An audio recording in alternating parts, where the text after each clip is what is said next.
attention towards the past, towards the history of Islam. In history, if you go to see, many philosophers have argued about the religion.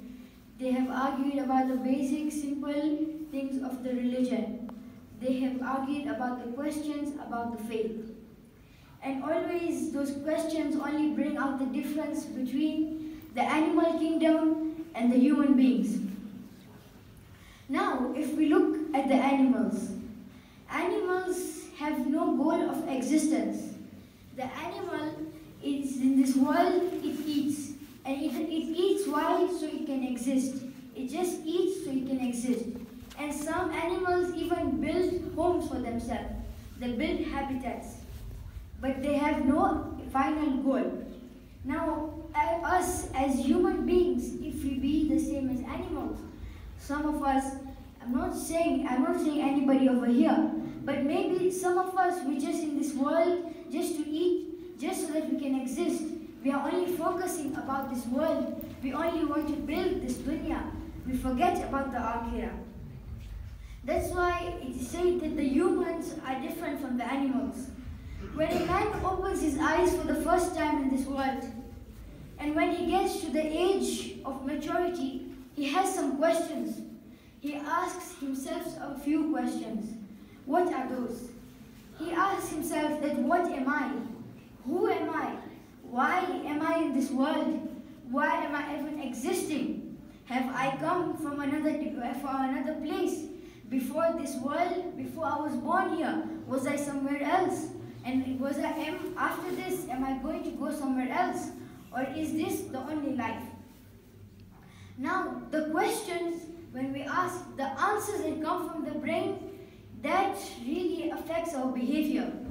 That affects how we behave. Now, example, if we think our brain gives us the answer that this world is only when you are born till you die. That's your whole life. After that, there is nothing else. There is nothing before, there is nothing after. And when you think that, you see that yourself, you forget about the akhirah. All your focus is about this world. You forget the akhirah. But in the opposite way, if our vision is broad, and we think that after this, there is akhirah, there is a world after this. This is not it. If we think that, then our life will be good. We will be more focused on the akhirah, and we will account our deeds. And Allah has given us sources to get knowledge. There's knowledge so that we can stay in this world. That's why we are different from animals. Because animal has got everything that the human has except aql. Now, what are the sources of knowledge that Allah has given us? I see from my eyes. I can hear from my ears. I can taste from my tongue. And I can touch with my hands. I can walk with my legs. But the ultimate source which Allah has given us is our brain, the aql, which the animals do not have. And with this, once we use the sources of the hearing, of the sight, all the signals go to our brain, where the brain thinks the act which we are doing, is this good or is this bad? And that is the power the animal does not have. For example, if we take an example, we see some smoke far away. Maybe there's something blocking it, but we just see some smoke in the air. What will come to our mind? That there is a fire somewhere there. Because we know that fire, the smoke comes from the fire, even though we do not see the fire. That is why, that is the concept of Allah. We cannot directly see Allah, but we have to believe in Allah, the way, the situation of the smoke and the fire.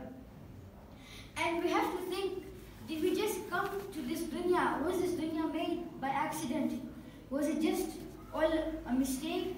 No.